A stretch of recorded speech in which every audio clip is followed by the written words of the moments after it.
Melanjutkan dari cerita yang lalu, kala itu Kang Heon memperingati semua hunter yang ada di sana. Ia mengatakan, monster bosnya masih belum keluar. Jika kalian tetap di sini, kalian semua bakalan berakhir. Mendengar peringatan dari Kang Heon, salah satu hunter yang sebelumnya telah berterima kasih ke Kang Heon, dia terlihat bingung dan tidak mengerti maksud peringatan tersebut. Begitu juga dengan Shin Sung-ha. Namun walaupun begitu, ekspresi pria tersebut juga memperlihatkan sedikit kecemasan terhadap peringatan yang sebelumnya telah Kang Heon katakan. Kemudian, pria tersebut mendekati Kang Heon dan berkata, tunggu, kami semua juga individu yang memiliki kemampuan. Kami bisa memberi bantuan, walau hanya sedikit, ucap pria tersebut ke Kang Heon. Mendengar juga perkataan dari pria itu, sontak saja membuat Kang Heon menatapnya dengan sorot mata yang lebih tajam. Kau, sahut Kang Heon memanggil pria tersebut. Apa? Sahut juga pria itu, merespon panggilan Kang Heon. Berapa banyak cimera yang kau atasi tadi? Tanya Kang Heon ke pria tersebut, tetapi pria itu tidak dapat menjawabnya karena ia memang tidak dapat melakukannya. Apa kau pernah mengatasinya dengan benar? Kau hanya mengganggu. Jika kau paham, maka bantu saja evakuasi masyarakat dari belakang. Lanjut ucap Kang Heon ke pria tersebut dengan memperlihatkan ekspresi yang mengintimidasi. Melihat ekspresi Kang Heon yang mengerikan, itu membuat pria tersebut tidak bisa mengatakan sepatah kata pun. Di sisi para hunter lain, yang ada di sana, mereka saling membicarakan tentang perilaku Kang Heon. Apa-apaan orang itu? Kenapa dia bicara seperti itu? Tak peduli sekuat apa dia, perkataannya terlalu sombong. Setelah mereka membicarakan Kang Heon begitu, tiba-tiba salah seorang di antara mereka, melihat kembali ke arah Kang Heon. Ternyata di saat itu, ekspresi wajah Kang Heon bertambah seram, karena ia sangat kesal terhadap para hunter lemah yang tidak mengerti atas situasi yang berbahaya, yang mungkin sebentar lagi akan terjadi. Melihat ekspresi Kang Heon bertambah seram, sikap mereka yang tadi membicarakan Kang Heon menjadi sedikit berubah. Apa kita mundur saja? Ucap pria yang baru saja memandang wajah Kang Heon. Begitu juga dengan rekannya yang lain, ia juga menuruti perkataan rekannya itu. Sembari juga terlihat tubuh mereka semua yang melihat sikap Suryong yang mulai menyeramkan menjadi gemetar karena takut. Akhirnya, kebanyakan hunter yang ada di sana, mereka semuanya pergi meninggalkan Kang Heon. Melihat perilaku para hunter yang tidak berguna itu, yang baru beranjak pergi tetapi sambil menggerutu, itu membuat Kang Heon berdecis. Tetapi, Shin Sung-ha masih berada di sana, tidak beranjak pergi kemana-mana. Melihat Shin Sung-ha masih di sana, sesaat Kang Heon hanya berdiam diri menunggu apa yang mau dikatakan Shin Sung-ha kepadanya. Namun, Shin Sung-ha, entah kenapa tiba-tiba tidak dapat mengatakan apapun, dan hanya diam. Setelahnya, Kang Heon mulai berbicara, dengan mengatakan, kau bisa melakukannya kan? Sniping. Seketika, Shin Sung-ha menjawab dengan mengiyakan pertanyaan Kang Heon tadi. Bantu aku, carilah tempat untuk sembunyi. Kau bisa kan? Lanjut ucap Kang Heon ke Shin Sung-ha. Mendengar kembali perkataan Kang Heon, itu membuat Shin Sung-ha kaget. Tetapi Shin Sung-ha mengerti dan langsung mematuhinya. Tak lama kemudian, terlihat sebuah reaksi dari retakan dimensi yang ada di sana. Retakan dimensi tersebut perlahan mengeluarkan sebuah aura kegelapan. Tiba-tiba, dari retakan itu, keluar sosok-sosok makhluk yang sangat aneh. Sosok-sosok tersebut menyerupai manusia dan monster. Ternyata tidak hanya satu, tetapi saat ini terlihat ada 3 sosok makhluk aneh telah keluar dari retakan dimensi tersebut. Melihat beberapa sosok aneh yang muncul, itu membuat Kang Heon sedikit bingung. Apa? 4 raja? Tidak. Apa ini 3 raja surgawi? Ucap Kang Heon setelah melihat ketiga sosok monster yang keluar dari dalam retakan dimensi. Sorot mata Kang Heon menajam, setelah Kang Heon memperhatikan dengan seksama bentuk ketiga makhluk yang berdiri tepat di hadapannya. Di dalam benak Kang Heon ia berpikir, tiap monster ini selevel dengan monster Wolf yang aku lawan tadi. Dan sekarang bosnya datang. Benar saja, setelah ketiga sosok monster tadi muncul, lalu disusul sesosok monster, yang diperkirakan Kang Heon sosok kali ini yang keluar adalah bosnya.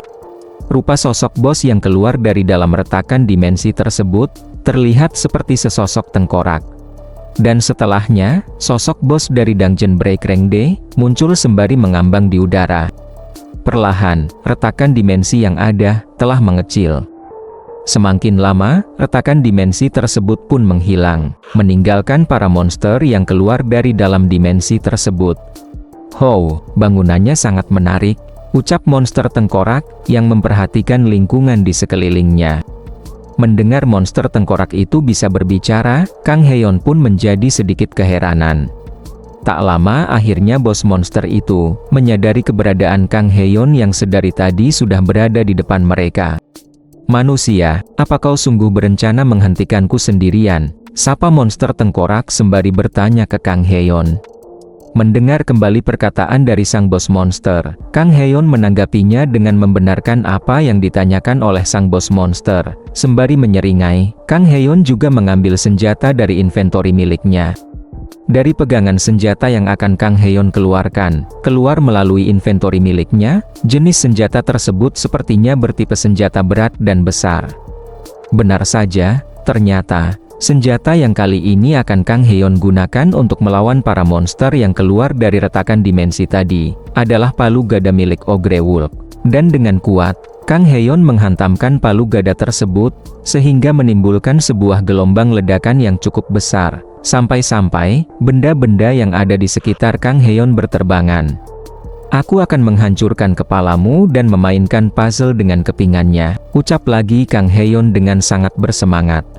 "Manusia yang sombong, akan tetapi tubuhmu, sepertinya bisa berguna, jadi aku sendiri yang akan," sahut sang bos monster. Tetapi belum habis ia berucap, tiba-tiba perkataannya terhenti, karena disela Kang Heon. "Ah, tunggu," sahut Kang Heon memotong ucapan sang bos monster. "Bagaimana kalau kau dan aku saling bertarung sebagai sesama pemimpin? Singkirkan para bawahan itu dan selesaikan ini semua seperti pria sejati," lanjut ucap Kang Heon menantang bos monster tengkorak. Tetapi sang bos monster langsung menolak permintaan yang baru saja Kang Heon utarakan. "Cuh, aku tidak berharap banyak," sahut Kang Heon lagi, sembari meludah ke tangannya sendiri. Dan setelahnya, Kang Heon memegang erat gagang palu gada miliknya, bersiap untuk mengangkatnya. "Aku akan menyerang duluan kalau begitu," lanjut ucap lagi Kang Heon, sembari mengangkat palu gada itu ke bahunya. Tanpa ada rasa takut, dengan cepat, Kang Heon langsung saja berlari, mendekati para monster. Menyadari Kang Heon akan menyerang mereka, ketiga bawahan monster boss seketika juga bersiap. Akhirnya, Kang Heon dan ketiga bawahan monster boss saling menyerang. Sesaat sebelum terjadi bentrokan, Kang Heon mengambil nafas dalam untuk mengaktifkan skill teriakannya. Setelah itu, Kang Heon pun melepaskan skill teriakannya itu, yang bernama Lion Roar of Rage, mengarah ke ketiga para bawahan boss monster. Akibat terkena skill teriakan Kang Heon, itu menimbulkan efek kepada monster yang terkena. Ketiga bawahan boss monster itu pun seketika pergerakan mereka menjadi terhenti. Dan kemudian Kang Heon melompat, mengarah ke ketiga para monster yang tadi telah terhenti sesaat karena efek skill miliknya. Pertama, teriak Kang Heon sembari akan menghantam monster yang mengenakan helm tempur. Sambil menyeringai dan dengan sorot mata yang beringas, Kang Heon menghantamkan senjata palu gadanya ke monster tersebut. Hantaman palu gada Kang Heon mengenai tepat di kepala monster itu, tanpa bisa dihindari. "Satu telah aku pukul," ucap Kang Heon dengan ekspresi yang beringas. Akibatnya dari hantaman palu gada Kang Heon, kepala makhluk tadi pun meledak, karena efek kejut hantaman palu gada Kang Heon. Hal itu juga disaksikan langsung oleh sang bos monster tengkorak. Melihat serangan yang sudah Kang Heon lakukan terhadap salah satu monster bawahannya, kala itu, sang bos monster juga terkesima akan kemampuan Kang Heon. "How, aku tak merasakan aliran sihir. Apa itu kekuatan murni dari manusia? Sayang sekali untuk menghabisinya," pikir sang bos monster menilai kemampuan Kang Heon. Setelah sang bos monster bergumam seperti itu, lalu ia mengangkat salah satu lengannya dan menunjuk ke arah Kang Heon dan akan melakukan sesuatu. Aku harus mengontrolnya hidup-hidup dan juga akan memperbudak dirinya, lanjut pikir sang bos monster ke Kang Heon. Kembali pada situasi Kang Heon, setelah ledakan dari hantaman yang dilakukan Kang Heon ke salah satu monster bawahan sang bos monster tengkorak memudar, efek gelombang kejut dari kekuatan hantaman Palogada tersebut masih terus berlangsung. Lalu, helm tempur yang monster itu gunakan perlahan mengalami keretakan. Dan kemudian helm itu pun hancur berkeping-keping. Akhirnya, tubuh monster itu pun tumbang. Berikutnya, Kang Heon mendarat dengan sempurna. Namun, Kang Heon juga mengeluh akan beratnya senjata Palugada yang ia gunakan. Di saat yang sama, sang bos monster telah mengeluarkan skill pengendali pikiran dan telah mengarahkannya ke Kang Heon. Kang Heon juga merasakan serangan pengendali pikiran yang baru saja sang bos monster arahkan kepada dirinya. Sesaat, sebuah reaksi dari efek pengendali pikiran yang mengenai Kang Heon, membuat sorot matanya berubah. "Hei, terima itu. Dengan ini, dia sepenuhnya berada di bawah kendaliku," gumam sang bos monster, menilai kondisi Kang Heon yang sudah terkena kemampuan pengontrol pikiran miliknya. "Selamat datang padaku, sekarang. Tundukkan kepala dan tunjukkan kesetiaanmu," ucap sang bos monster, memerintah Kang Heon, yang pada saat itu terlihat kedua sorot mata Kang Heon seperti kosong. Mendengar perintah tersebut, Kang Heon pun bereaksi. Dengan perlahan Kang Heon menggerakkan tangannya. Melihat hal tersebut, sang bos monster menjadi ternotis bingung atas pergerakan yang Kang Heon lakukan. Ternyata, saat itu Kang Heon telah mengacungkan jari tengahnya ke arah sang bos monster tengkorak. Jendela notifikasi sistem muncul, menyampaikan bahwa, dengan cincin pikiran yang kuat, dapat menahan kendali pikiran. Ternyata, ini adalah artefak kemampuan yang sebelumnya telah Suryong miliki, sehingga Kang Heon dapat terbebas dari segala kemampuan yang dapat mengendalikan pikirannya. Melihat tingkah Kang Heon yang seperti itu, sesaat sang bos monster terdiam. Begitu ya, dia dapat mempertahankan dirinya dengan sebuah item. "Aku berniat untuk mengoleksinya dalam keadaan baik, tapi sayang sekali," gumam sang bos monster di dalam benaknya. Seketika, monster dengan tubuh ogre berkepala harimau menyerang Kang Heon. Menyadari akan serangan mendadak dari monster berkepala harimau, skill Kang Heon yang bernama Skin Antria aktif. Skill tersebut menjadikan kulit Kang Heon seketika mengeras. Walaupun begitu, tubuh Kang Heon tetap tidak mampu menahan efek kejut dari kerasnya pukulan monster berkepala harimau, sehingga membuat dirinya terpental. Lalu menghantam sebuah bangunan yang tidak jauh dari pertempuran mereka. Dari tubrukan tersebut, menimbulkan ledakan kecil, yang mengakibatkan gumpalan debu menutupi di mana tadi Kang Heon terpental. Tiba-tiba, entah dari sudut mana, sebuah anak panah melesat dengan sangat cepat. Menyasar tepat di kepala sang monster berkepala harimau. Menyadari serangan mendadak dari sebuah anak panah yang mengenai salah satu monster bawahannya, itu membuat sang bos monster tengkorak menjadi sangat kaget. Dia punya rekan, namun, gumam sang bos monster. Kemudian, terlihat monster berkepala harimau yang tadi terkena anak panah di kepalanya, tidak berpengaruh apa-apa. Monster berkepala harimau itu pun melirik ke arah sekelilingnya untuk mencari tahu dari arah mana anak panah yang bersarang di kepalanya berasal.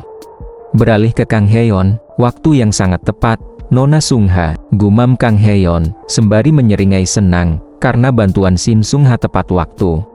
Melihat Kang Heon tidak mengalami cedera apapun, itu membuat bos monster tengkorak menjadi sangat kebingungan lagi. Tak lama, Kang Heon bersiap kembali, akan melancarkan serangan balasannya. Dengan cepat, Kang Heon pun melesat. Sembari memegang erat senjata Palugada yang masih ia pegang, Kang Heon akan kembali menghantamkannya. Setelahnya, Kang Heon pun sudah berada tepat di depan monster berkepala harimau. "Itu tempat yang sangat sempurna untuk melancarkan serangan," teriak Kang Heon dengan bersemangat ke monster berkepala harimau itu. Melihat Kang Heon melesat cepat dan akan melepaskan serangan balasan, itu membuat monster berkepala harimau menjadi sangat kaget. Benar saja, dengan sangat kuat Kang Heon sudah mendaratkan hantaman palu gadanya ke anak panah yang masih tertancap di kepala monster berkepala harimau, tanpa bisa dihindarinya. Anak panah yang tadi masih bersarang di kepala monster harimau itu pun akhirnya benar-benar masuk lebih dalam ke kepala monster harimau tersebut. Setelahnya, monster berkepala harimau itu berhasil dihabisi Kang Heon. Tetapi mendadak, ada sebuah serangan menyasar ke Kang Heon. Melihat serangan yang datang tiba-tiba, sontak saja itu membuat Kang Heon terkejut. Tanpa sempat Kang Heon menghindar, akhirnya serangan tersebut menghujam langsung ke dada Kang Heon, sampai tembus ke punggungnya. Sembari menahan rasa sakit akibat serangan mendadak tersebut, Kang Heon menggeram kesal ke monster yang menyerangnya. Dengan terpaksa, Kang Heon melepaskan senjata palu gada yang menjadi senjatanya. Kemudian, Kang Heon dengan cepat meraih ekor monster yang menyerangnya tadi. Menyadari akan hal tersebut, monster ular yang tadi menyerang Kang Heon dibuat terkejut atas tindakan yang akan Kang Heon lakukan. Ternyata, Kang Heon mengangkat monster ular itu, berniat untuk membantingnya. Dengan sangat kuat, Kang Heon akhirnya benar-benar membanting monster ular yang tadi telah melukainya ke atas aspal jalan. Saking kuatnya bantingan tersebut, itu membuat aspal jalan yang menjadi tumpuan bantingan menjadi hancur. Tidak sampai di situ saja, bergegas Kang Heon mengambil sesuatu dari dalam inventorinya. Rupanya, Kang Heon mengambil senjata utamanya, yaitu pedang besar yang sering ia gunakan. Lalu, Kang Heon kembali melesat mengarah ke monster ular. Menyadari tindakan tersebut, itu lagi-lagi membuat monster ular menjadi terkejut. Sembari menyeringai menyeramkan, Kang Heon menghujamkan pedangnya ke monster ular. Sesaat setelahnya, sudah terjadi pembantaian yang tidak bisa diperlihatkan narator. Hanya bisa terlihat, percikan cairan merah dari monster ular yang terciprat-ciprat kemana-mana, akibat hujaman yang telah Kang Heon lakukan kepada monster ular yang tadi melukainya. Selesai Kang Heon membantai monster ular dengan sangat kejam, terlihatlah bercak cairan merah yang sangat tebal sudah membasahi ujung pedang senjata Kang Heon. Melihat perbuatan kejam yang Kang Heon lakukan untuk membantai monster ular, sang bos monster tengkorak lagi-lagi hanya terdiam. Kala itu, terlihat Kang Heon berdiri di hadapan jasad monster ular, dengan aura mengerikan yang keluar dari tubuhnya. Sekarang, tinggal satu lagi kan? Ucap Kang Heon sembari menyeringai bengis ke arah sang bos monster tengkorak. Plontos, lanjut ucap Kang Heon, mengejek sang bos tengkorak yang memang seharusnya tidak memiliki rambut. Mendengar ejekan tersebut, bos monster tengkorak itu pun menjadi sangat kesal ke Kang Heon. Bersambung, bagaimanakah nasib sang bos monster tengkorak? Nantikan terus kelanjutan ceritanya teman-teman. Terima kasih.